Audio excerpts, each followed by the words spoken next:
निपुण भारत, निपुण भारत,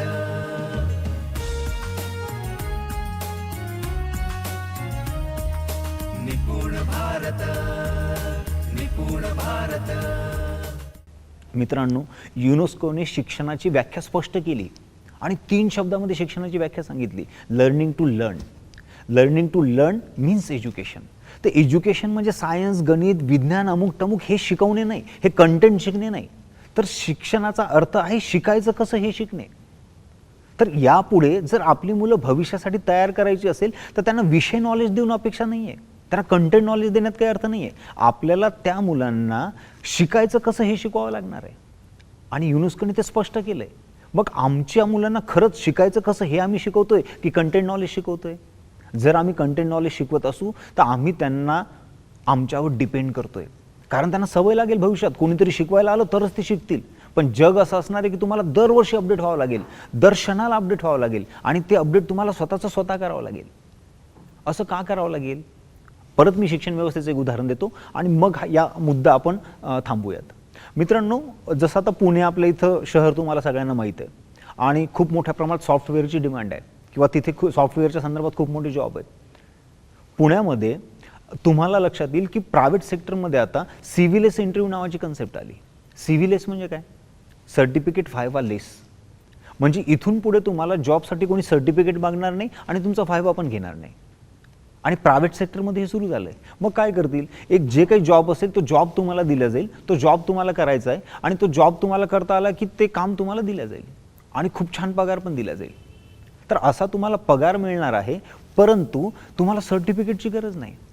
मग आमच्या सर्टिफिकेटचं काय होणार आहे? तर याचाच अर्थ यापुढे तुम्हाला शिक्षणामध्ये तुम्ही काय सर्टिफिकेट देता याला महत्त्व राहणार नाही, काय तुम्हाला कौशल्य येतात त्याला महत्त्व राहणार आहे आणि ही कौशल्य सतत बदलत जाणार आहेत। सतत कशी बदलत जाणार आहेत ते पण आपण समजून घेऊ।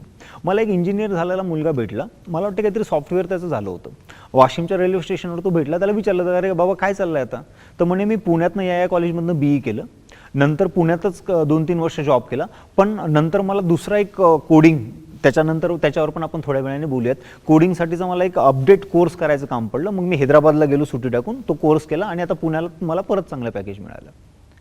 गंमत अशी आहे की त्याने BE केलंय, नोकरी केली आणि ती नोकरी सोडून त्याला वर्षभर शिकायला जायचं काम पडलं। हे सांगते की जग काय, तुम्हाला सतत अपडेट व्हावं लागणार आहे आणि ते अपडेट व्हायचं असेल तर तुम्हाला स्वतः शिकावं लागणार आहे। पण तुम्ही जर इतरांवर डिपेंड राहिले तर नोकऱ्या सोडून इतर गोष्टी तुम्हाला शिकायला जावं लागणार आहे। अशी मुलं आपल्याला करून उपयोगाच्या नाहीत। त्यामुळे आत्ता आमच्या शाळेमध्ये जे काही शिक्षण दिलं जातं त्यामध्ये आम्ही मुलांना परावलंबी बनवतोय। कोणीतरी शिकवेल तेव्हाच तू शिकायचं, ते युनेस्कोला मान्य नाही, जगाला मान्य नाही आणि आपल्याला पण मान्य नसायलाच हवं। म्हणून आपली मुलं आता लर्निंग टू लर्न, शिकायचं कसं हे कौशल्य असणारी आपल्याला अपेक्षित आहेत। हे जर आपण करू शकलो तरच खऱ्या अर्थाने आपण त्यांना भविष्यवेधी शिक्षण देतोय।